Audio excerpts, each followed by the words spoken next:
오늘은 시대의 소망 26장 누가복음 4장 31절에서 44절까지의 말씀을 한번 나눠보도록 하겠습니다. 이쪽 내용은 어떤 내용이냐면요.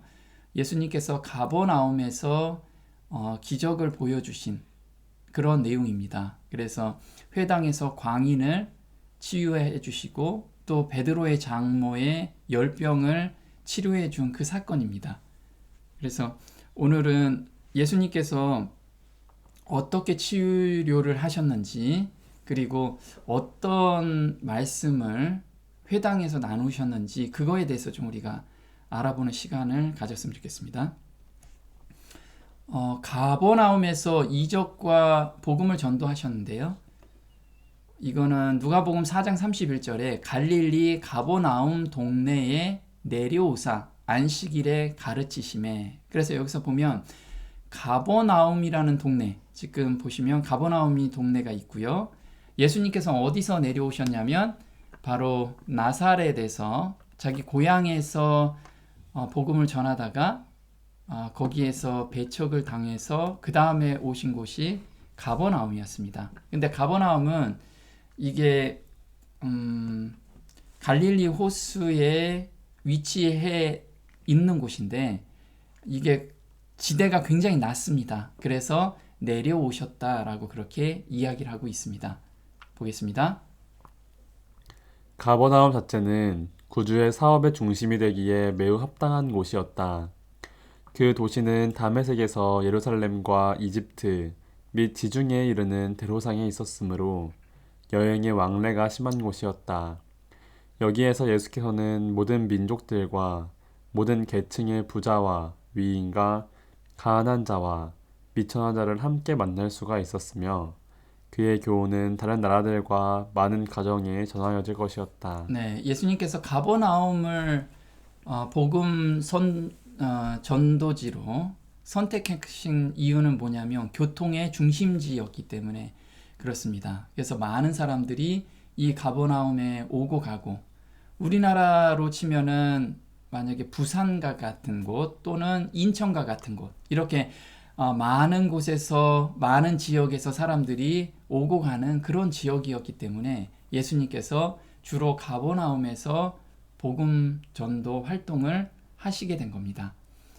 여기는 또 요한복음 4장 46절에는 예수께서 다시 갈릴리 가나에 이르시니 전에 물로 포도주를 만드신 곳이라 왕의 신하가 있어 그 아들이 가버나움에서 병들었더니, 우리가 지난 시간에 배웠던 왕의 신하가 바로 이 가버나움에서 살았던 거예요. 그래서 왕의 신하의 아들이 거의 죽게 되었는데 예수님께서 네 믿음대로 된다라고 말씀하시고 아이가 낳았죠. 아이가 낳은 후에 그 소문이 가버나움 이 지역에서는 다 퍼져 있겠죠. 그래서 예수님이 오셨다는 소문이 퍼지면서 사람들이 엄청나게 몰리게 된 계기가 되었습니다. 한번 보겠습니다. 가버나움에서 그리스도께서 고쳐주신 왕의 신하의 아들은 예수의 능력에 대한 한 증거였다. 그리하여 그 신하와 그의 집안은 그들의 신앙을 기쁘게 증언하였다. 그 선생께서 친히 그들 가운데 계신다는 것이 알려지자 온 동네가 들먹거렸다. 무리들이 예수가 계신 곳에 모여들었다. 안식일에는 다수의 사람들이 들어갈 수가 없어서 되돌아갔을 정도로 사람들이 회당에 모였다. 네, 예수님께서 안식일에 회당에서 설교를 하시려고 하는데 진짜 많은 사람들이 엄청나게 몰리게 된 거죠. 그것도 왕의 신하의 아들이 낳았다라고 하니까 그게 증거가 되잖아요. 그래서 많은 사람들이 예수님에 의해서 아이가 낳았다라고 하니까 정말 메시아다라고 생각하고 많은 사람들이 몰리게 된 겁니다. 지금 가버나움을 현재 그 사진으로 한번 본 거예요. 이 가버나움을. 오늘의 사건은 바로 여기가 회당입니다. 회당, 그 당시에 회당 장소라고 알려진 위치인데요. 이게 누가복음 4장 33절에서 36절까지의 내용이 회당에 있었던 내용이에요. 그래서 회당에서 더러운 귀신 들린 사람을 고친 그 사건을 다룰 거고요. 바로 그 앞에 바로 시몬의 장모의 집이 바로 여기에 있습니다. 이게 누가복음 4장 38절에서 39절에 장모의 열병을 고치신 그 사건을 지금 우리가 오늘 같이 공부해 보려고 하는 겁니다. 그래서 가버나움 동네에서 아주 가까이에 있는 그런 사건들을 저희가 볼 수가 있습니다. 회당에서 가르치심에 놀란 이유가 있어요. 누가복음 4장 32절에는 저희가 그 가르치심에 논란이 이는 그 말씀이 권세가 있습니다. 여기서 권세라는 것은 두 가지 단어가 있죠. 하나는 듀나미스라는 것이 있고 또는 또 하나는 엑수시아라고 있습니다.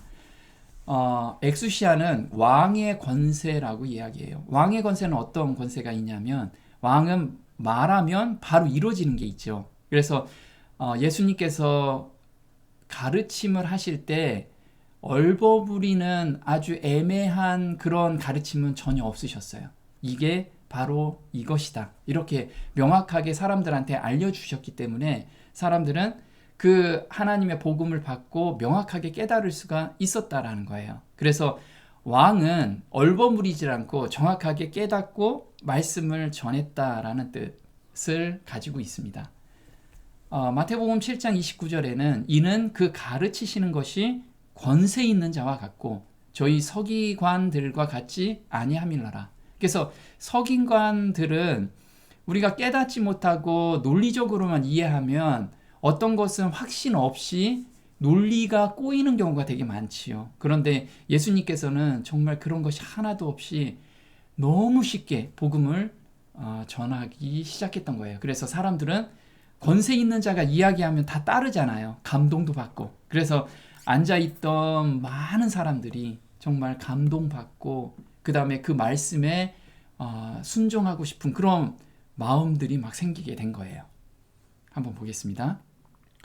서기관들과 장로들의 가르침은 기계적으로 배운 교훈과 같이 냉랭하고 형식적이었다. 그들에게 하나님의 말씀은 생명력이 없었다. 그들 자신의 사상과 유전이 하나님의 말씀의 교훈을 대신하고 있었다. 그들은 습관적인 의식의 굴레 속에서 율법을 설명하노라 했지만 그들 자신의 마음이나 듣는 자들의 마음을 감동시킬 하나님께로부터 온 영감은 전혀 없었다. 네, 그래서 우리가 어떤 이야기를 할 때 자기가 깨닫지 못한 이야기를 그냥 읊조린다고 해서 상대방이 그걸 듣고서 깨닫거나 감동을 받지 못하잖아요. 마찬가지였다라는 거예요. 그래서 서기관과 장로들은 기계적으로 배운 거 그리고 논리적으로 터득한 거 이것을 이야기하다 보니까 사람들한테 감동을 주지 못하고 감동을 못 주면 삶의 변화가 생기지 않았다라는 거죠. 근데 예수님께서는 정말 모든 것을 체휼하시고 깨달은 것을 가지고 사람들한테 전하다 보니까 그게 가슴에까지 전해지게 된 거예요. 한번 보겠습니다. 예수의 말씀은 족장들과 선지자들의 교훈에 관한 빛을 비춰주었으므로 성령의 말씀이 새로운 계시가 되어서 사람들에게 임하였다. 예수의 말씀을 들은 자들은 이전에 결코 하나님의 말씀 가운데서 그토록 심오한 의미들을 깨닫지 못했었다. 그의 가르침은 단순했지만 그는 권세 있는 자와 같이 말씀하셨다. 이 특징이 예수의 가르침을 모든 다른 사람들의 가르침과 대조가 되게 하였다. 그가 제시하시는 문제가 어떤 것이든지 간에 그의 말씀을 전혀 논박할 수가 없는 그런 권세로 그 문제가 제시되었다. 네, 예수님께서는 복음을 천연계를 통해서 아주 쉽게 배우지 못한 사람들한테도 이해할 수 있게끔 굉장히 쉽게 전달을 했다라는 거예요. 왜냐하면 예수님께서 정확하게 깨달았기 때문에 그걸 가지고 사람들한테 전달할 수가 있었던 거예요. 그러면 예수님께서는 어떤 설교를 하셨을까요? 보겠습니다. 그는 영원한 세계의 실제들을 나타내 보이시고 계셨다. 모든 주제 가운데 하나님이 나타내졌다. 예수께서는 사람들을 땅에 속한 사물에 열중하게 하는 홀림의 마술을 깨트리라고 하셨다. 그는 이 생의 사물들을 영원한 관심사들에 종속되는 것으로서 제 위치에 놓으셨다. 그러나 그것들의 중요성을 무시하지 않으셨다. 그는 하늘과 땅이 함께 연결되어 있으며 하늘의 진리에 대한 지식은 사람들에게 매일 생애의 의무들을 더욱 잘 수행하도록 준비시키는 것이라고 가르치셨다. 그는 하늘과 친밀한 자로서 하나님에 대한 자기의 관계를 의식하셨으면서도 인간 가족의 매 식구와 하나됨을 인식하고 계신 가운데 말씀하셨다. 네. 예수님께서는 우리가 참여하는 사람들은 인생 고통을 다 가지고 있죠. 먹고 사는 거 문제, 그 다음에 인간관계의 문제들. 이런 문제 속에서 하늘을 잊어버렸던 거예요. 우리도 마찬가지라 이거죠. 삶 속에서 어떤 문제에 파묻히면 하늘을 잃어버리게 된다라는 거예요. 그런데 예수님께서는 하늘이 있다라는 거, 보이지 않는 것에 대해서 설교를 하신 거예요. 그래서 하늘의 것, 우리가 보이지 않는 것, 영원한 생명에 속한 것에 대해서 사람들한테 이야기를 한 거죠. 그러면 하늘의 소망을 두고 있다라고 하면 오늘 이 땅에서 삶을 살 때도 그게 활력이 된다는 거예요. 그래서 예수님께서는 영원한 세계에 대해서 실제로 존재하는 그런 것을 계속해서 말씀을 하신 거죠. 그의 인애의 기별들은 그의 청중들에게 맞게끔 말씀되었다. 그는 궁핍한 자를 말로 어떻게 도와줄 줄을 아셨다. 그가 가장 매력적인 방법으로 진리의 보화를 사람들에게 전할 수 있도록 그의 입술에 은혜가 부어진 때문이었다. 그는 상상력을 통하여 사람의 심령을 감동시키셨다. 그래서 예수님께서는 매일 새벽에 습관적으로 기도를 하셨잖아요. 그래서 천연계를 통해서 하나님께서 깨우치는 그런 말씀, 그리고 사람들한테도 어떻게 하면 이걸 좀 더 쉽게 사람들한테 전달을 해주고 깨우치게 해줄까, 이걸 계속해서 생각하셨다라는 거예요. 그렇게 생각함으로써 성령 하나님께서 그 입술을 주관하셔가지고 사람들한테 그게 전달이 된 거예요. 마찬가지로 우리도 그냥 논리적으로 성경에 이런 게 있어가 아니고 정말 그 사람, 각 사람이 이해할 수 있도록 우리가 정말 상상력을 동원하고 그 사람 입장에서 이 복음을 어떻게 전할 수 있을까, 이걸 항상 고민하는 그런 것들, 기도하면서 고민하게 되면 성령 하나님께서 저희들도 마찬가지로 저희 입술을 주관하여 주신다라는 거죠. 그의 실례들은 일상생활의 사물들에게서 취하여졌으며 비록 단순하였지만 그 안에는 놀라우리만큼 깊은 의미가 들어있었다. 그는 교육을 받지 못한 이들을 위한 기별을 가지고 계셨으며 심지어 이방인들을 위한 기별도 가지고 있다는 것을 그들로 깨닫게 하셨다. 자, 많은 사람들이 따랐던 이유가 있습니다. 어떤 이유일까요? 보겠습니다. 그의 부드러운 동정은 지치고 상한 마음들 위에 치유하는 접촉이 되어 임하였다. 성난 원수들의 소요 속에서도 그는 화평의 분위기에 쌓여 있었다. 그의 용모의 아름다움, 그의 품성의 온유하심, 그 중에서도 특히 표정과 음성 속에 표현된 사랑이 불신으로 마음이 무디어지지 않은 모든 사람들을 그에게로 이끌었다. 모든 외모와 말 가운데 비친 친절하고 동정 깊은 정신이 아니었다면 예수께서 큰 회중을 이끌지 못하셨을 것이다. 네, 예수님께서는 30년 동안 정말 그 성품이 사람들이 볼 때 정말 하나님 성품이라는 것을 느낄 수 있을 정도로 그 성품이 드러나 계셨던 거예요. 그리고 각 사람들이 정말 고통스럽고 힘든 가운데 위로가 되시는 따뜻한 말 한마디, 그 사람들의 그 사정을 누구보다도 잘 아시고 말 한마디라도 그 사람들을 다독여 주시는 그런 분이셨던 거예요. 그래서 표정과 음성 속에서 표현된 사랑, 이 사랑 때문에 사람들이 정말 위로를 받고 있었던 거죠. 우리가 어떤 고통 가운데서도 누군가가 몇 마디 말을 했는데 정말 위로를 받는 경우가 되게 많잖아요. 그런데 획일적으로 그냥 이거는 이거니까 이렇게 해, 이게 아니고 정말 그 마음을 동정하면서 같이 아파하면서 말씀을 하셨다라는 거예요. 그래서 사람들은 정말 예수님이 계시는 그곳에 위로를 받고 싶어서 다들 모이게 된 거예요. 그래서 진짜 많은 사람들이 몰려들게 된 거죠. 더러운 귀신 들린 사람의 사투가 누가복음 4장 33절에 있습니다. 회당에 더러운 귀신 들린 사람이 있어 크게 소리질러 가로되 아 나사렛 예수여 우리가 당신과 무슨 상관이 있나이까 우리를 멸하여 왔나이까 나는 당신이 누구인 줄 아노니 하나님의 거룩한 자니이다. 네, 회당에서 더러운 귀신 들린 사람이 예수님을 보고 나서 당신과 무슨 상관이 있나이까? 당신은 내가 아는데 당신은 하나님의 거룩한 자이니다. 이렇게까지 이야기를 한 거예요. 그러면 지금 이 귀신 들린 사람은 낫고 싶은 마음이 저 밑바닥에 너무 있었는데 사단이 이 사람의 생각과 말을 딱 잡고 있어가지고 자기가 하고 싶은 말이 안 나온 거예요. 그래서 당신과 무슨 상관입니까? 이게 사단이 지금 이야기하는 거예요. 그 사람을 통해서. 이게 우리가 우리도 이렇게 될 수 있다라는 거예요. 한번 보겠습니다. 이 처참한 고난자의 마음은 사안에 의해 어두워졌었으나 구주의 임재 앞에서 한 줄기의 빛이 암을 꿰뚫었다. 사안의 지배를 떠나서 자유를 갈망하는 마음이 그에게 일어났다.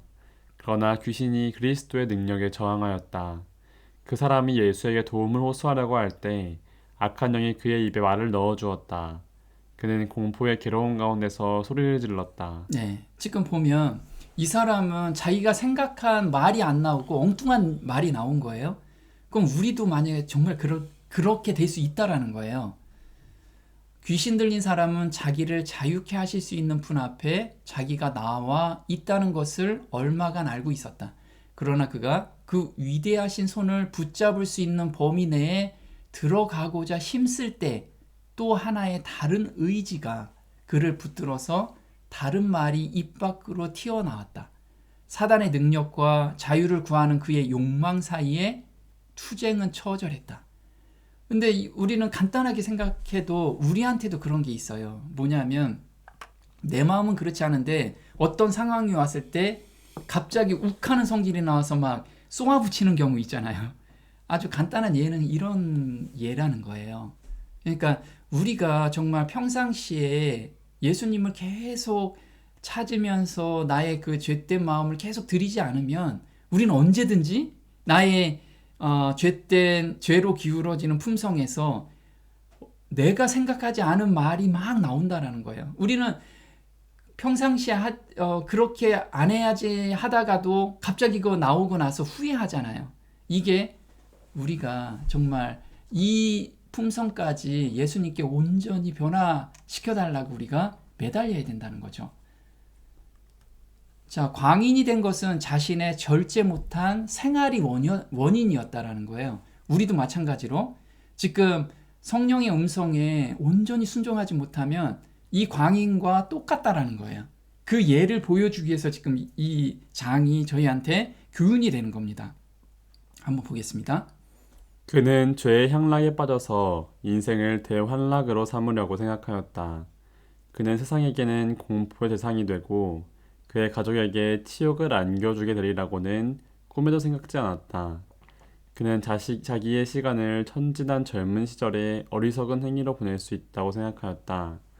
그러나 한번 내리막길에 들어서자 그의 발은 급속히 타락의 길에 떨어졌다.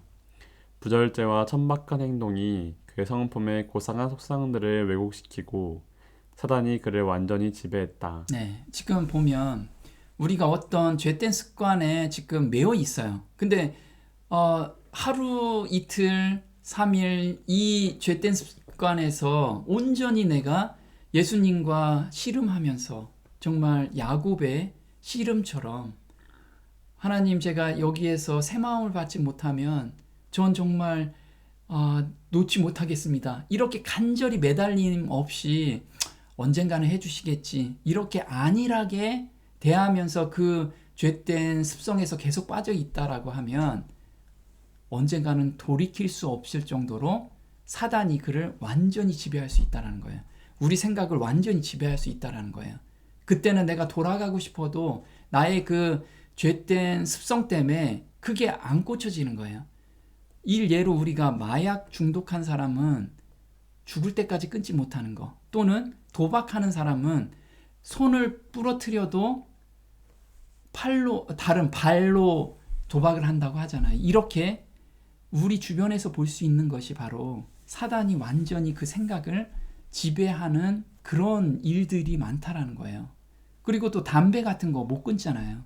그런 것도 사단이 완전히 지배하는, 나의 죄된 습성이 예수님께서 계속해서 성령 하나님께서 버리라고 하는데도 다음에 하지.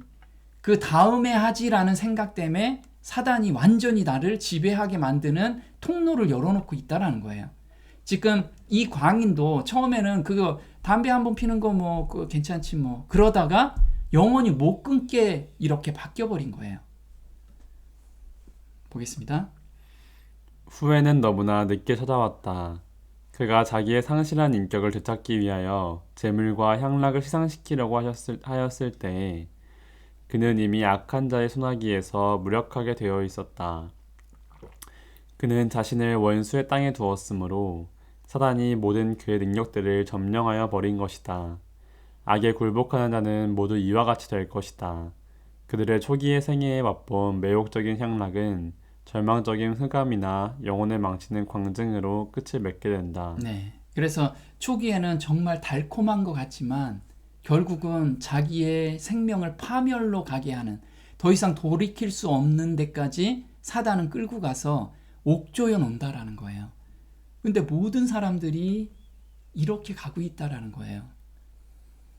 악령에 대항할 수 있는 유일한 무기는 바로 말씀이라는 거죠. 누가복음 4장 35절에는 예수께서 꾸짖어 가라사대 잠잠하고 그 사람에게서 나오라 하시니 귀신이 그 사람을 무리 중에 넘어뜨리고 나오되 그 사람은 상하지 아니한지라.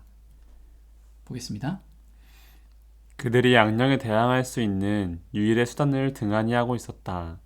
그리스도께서 악한 자를 이기신 것은 하나님의 말씀에 의해서였다. 이스라엘의 지도자들은 하나님의 말씀의 해석자라고 고백하였으나 그들은 그것을 그들의 유전을 지지하고 사람이 만든 그들의 계율들을 시행하기 위해서만 연구했다. 이와 같이 하여 불신의 씨앗이 널리 뿌려졌다. 하나님의 말씀은 그 능력을 잃고 악령이 그들의 뜻대로 활동했다. 네. 그래서 말씀을 우리가 연구하고 공부하는 거 되게 중요하죠. 그런데 내 생각을 다 내려놓고 정말 말씀이 그런가 해서 그 말씀에 집중하는 게 굉장히 중요하다는 거예요. 내 논리에 맞춰놔서 그 논리를 정당화시키기 위해서 말씀을 공부하는 경우도 되게 많죠. 그렇게 하면 안 된다는 거예요. 정말 말씀이 순수하게 주는 거, 그것을 우리가 깊이 연구하면, 그리고 거기서 깨달음을 갖고 매일의 삶 속에서 그 말씀 안에서 우리가 살게 되면 이런 악령도 넉넉히 이길 수 있다라는 거예요. 근데 대다수는 그렇게 공부를 하지 않는다라는 거죠. 우리도 똑같이 말씀으로 사악한 자를 이길 수 있다라는 거예요. 이사야서 49장 24절에 이렇게 나옵니다. 용사의 빼앗은 것을 어떻게 도로 빼앗으며 승리자에게 사로잡힌 자를 어떻게 건져낼 수 있으랴마는 나 여호와가 이같이 말하노라. 용사의 포로도 빼앗을 것이요 강포자의 빼앗은 것도 건져낼 것이니 이는 내가 너를 대적하는 자를 대적하고 내 자녀를 구원할 것임이라. 네, 지금 이게 포로된 자, 사로잡힌 자, 악령에 사로잡히고 사단에 사로잡힌 이 죄된 습성, 나는 그렇게 가고 싶지 않은데 자꾸만 가게 되는 죄로 기울어지는 그런 품성에서 나오는 그런 모든 습관들 있잖아요. 그런데 이게 말씀의 의지에서 내가 온전히 매달리기만 하면 하나님께서 다 빼내주시겠다라는 거예요. 포로된 자를 빼앗아 오고 그 다음에 사로잡힌 자를 내가 다 건져내겠다. 이게 하나님이 약속이라는 거예요. 그래서 우리 의지로 뭔가를 하는 거, 나 작심삼일로 뭐 하는 게 아니고 정말 말씀에 온전히 의지하기만 하면 마음을 바꿔주셔서 정말 하나님을 내가 섬기겠다는 그 마음만 가지고 간절히 기도하고 말씀 연구하고 성령 하나님께서 우리 양심에 말씀하실 때 거기에 순종하고 싶은 그 간절함만 있으면 우리의 삶은 변화시켜 주시는 하나님을 만나게 된다는 거죠. 또 보겠습니다. 우리가 사악한 자를 이기는 데 사용할 수 있는 방법은 그리스도께서 이기신 방법, 곧 말씀의 능력이다. 하나님께서는 우리의 동의가 없이는 우리 마음을 지배하지 않으신다. 이런 약속들을 믿음으로 말미암아 모든 사람이 오류의 함정과 죄의 지배에서 구원을 받을 수 있다. 각 사람은 어떤 권세가 자신을 지배하도록 할 것인지를 선택할 자유가 있다. 아무리 깊이 타락하고 죄악적인 사람일지라도 그리스도 안에서 구원을 발견할 수 있다. 네. 그래서 지금 비록 내가 죄된 습관 때문에 정말 벗어날 수 없는 그런 것들이 되게 많죠. 그런 것이 비록 있을지라도 정말 예수님께 온전히 매달리기만 하면 다 구원해 주시겠다라는 거예요. 그런데 거기에서 나는 안 돼. 나는 그런 거 안 돼. 라고 생각하고 거절하면 안 된다는 거예요. 나는 안 되지만 예수님은 되잖아. 라고 내 마음을 예수님께 오픈하면 그게 동의한다라는 뜻이에요. 하나님, 제가 정말 저는 안 되지만 하나님의 말씀의 능력을 믿고 제가 오늘도 온전히 매달리고 싶습니다. 그래서 말씀을 상고하고 기도하라는 거예요. 그게 내 마음을 지금 오픈하고 있는 거예요. 오픈한다는 게 하나님 저 마음 오픈할 테니까 들어오세요. 이게 아니라는 거예요. 내 생각을 하나님께 진짜 온전히 매달리고 싶은 그 간절함을 계속 가지고 가는 거예요. 물론 생각에서는 자꾸 야 그거 해도 너 안 돼. 그러면서 너 다시 원상태로 가. 담배 피고 싶지? 빨리 펴. 이럴 때 기도하라는 거예요. 거기서 무릎 꿇고 하나님 전 정말 육신에서는 담배를 너무 피고 싶지만 피고 싶지 않게 좀 제 마음을 좀 바꿔주세요. 그러면서 성경을 읽고 정말 간절히 기도하고 이런 게 마음을 오픈하는 거라는 거예요. 그런 행동으로 서서히 하나하나씩 하나님의 은혜를 맛보게 되면 정말 온전히 내가 오래된 죄악에서도 벗어날 수 있다는 거예요.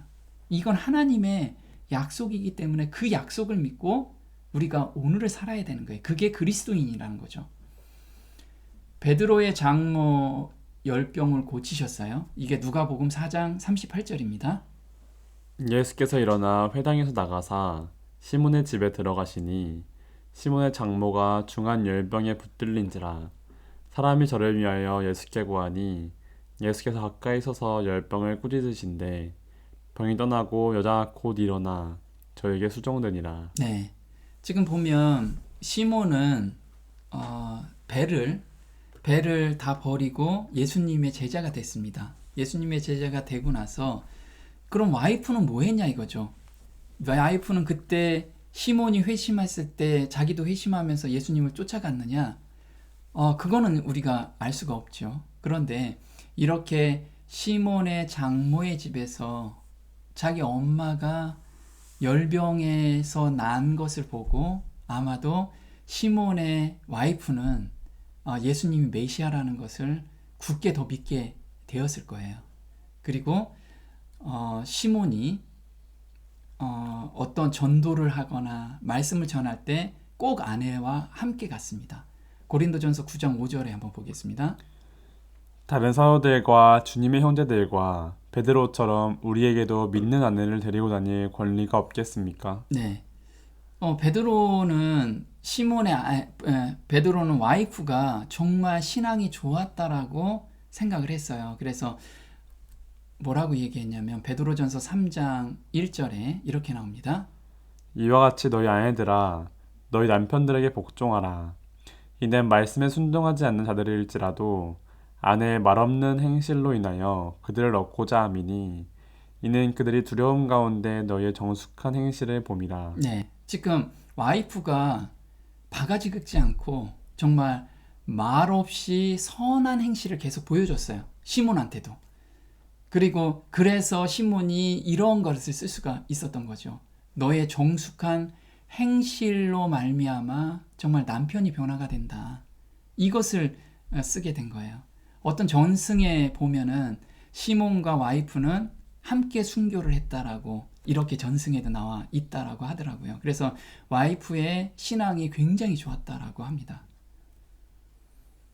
지상생애의 나날을 쉬지 않고 선교와 치료 그리고 기도로 보내신 예수님이셔요. 그래서 누가복음 4장 40절에 해질 적에 각색 병으로 앓는 자 있는 사람들이 다 병인을 데리고 나아오매 예수께서 일일이 그 위에 손을 얹으사 고치시니.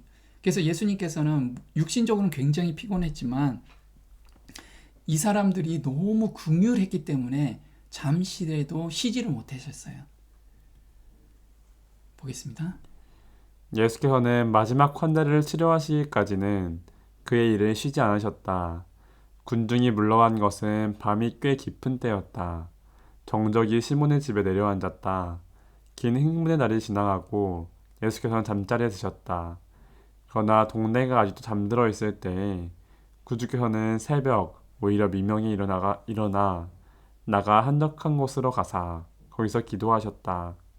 예수의 지상생의 나날은 이렇게 보내어졌다. 네, 예수님께서는 정말 하루하루를 아끼면서 정말 한 사람이라도 더 하고 싶으셔서 그렇게 삶을 사셨던 거예요. 그러다 보니까 예수님께서도 피곤하시지만 또 기도하면서 새로운 힘을 계속 받으셨던 거예요. 그래서 늦게 끝났지만 새벽 오히려 미명에, 이 미명이라는 것이 동트기 전이라고 말씀을 드렸는데 이 미명이 우리나라 시간으로 보면 새벽 3시라는 거예요. 새벽 3시에 깨서 기도하시고 어떤 때는 밤새도록 기도를 하시고 또 하루를 보내기 하셨다라는 거죠. 또 보겠습니다. 이른 아침에 아버지와 교통하기 위하여 산의 성소를 향하여 길을 떠나셨다. 그는 온 밤을 기도와 명상으로 보내시다가 사람들 가운데서 일을 하시기 위하여 먼 동이 틀 때에 돌아오시는 일이 종종 있었다. 네. 그래서 우리한테 주어진 이 시간이 정말 나의 어떤 유익을 위해서 보내는 게 아니라 남의 유익을 구하면서 그 기쁨 가운데 그리고 그 보낼 때 몸의 그 힘듦이 하나님께 기도함으로써 다시 에너지를 충전하고 이렇게 하루하루를 계속 보내셨던 거예요. 정말 기쁨 가운데 보내시고 또 긍휼함 가운데 보내시고 각 사람이 피곤하면 이 사람 막 건너가고 이런 게 아니고 각 사람 한 명 한 명을 다 긍휼하게 보시고 그 사람들을 다 위로하신 거예요. 정말 예수님은 그렇게 한 사람 한 사람을 정말 긍휼하게 보셨어요. 보겠습니다. 그의 생애에서는 소란한 논쟁이나 가식적인 예배나 칭찬 얻으려는 행위 등을 결코 목격할 수 없었다. 그리스도는 하나님 안에 감추어 주셨으며 하나님은 당신의 아들의 품성 가운데 드러나셨다. 예수께서는 사람들의 마음을 이 계시로 향하게 하고 그들의 경의가 이 계시에 표해지기를 바라셨다.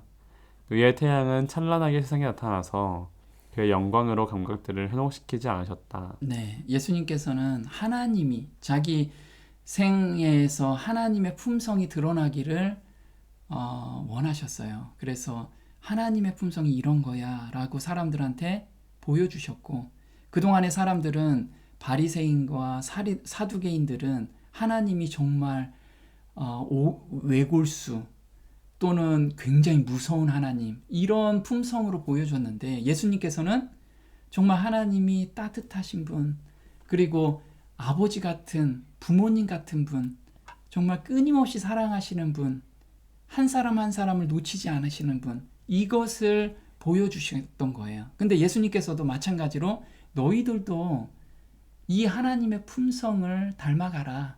그리고 이 품성을 받아라. 이걸 전해주고 싶었던 거예요. 그래서 많은 사람들이 치유받고 그 다음에 회복된 사람들은 그 하나님의 사랑을 온전히 깨닫게 되기 시작한 거죠. 우리도 마찬가지인 거예요. 우리 삶 속에서 논리적으로 복음이 이런 거예요. 이런 것도 중요하지만 예수님처럼 한 사람을 정말 그 영혼을 긍휼히 여기면서 하나님의 품성을 우리가 보여주는 것, 이 삶으로 우리를 인도하기를 원하시는 거예요. 우리도 그런 삶으로 매일을 살았으면 좋겠습니다. 오늘 여기까지 하겠습니다.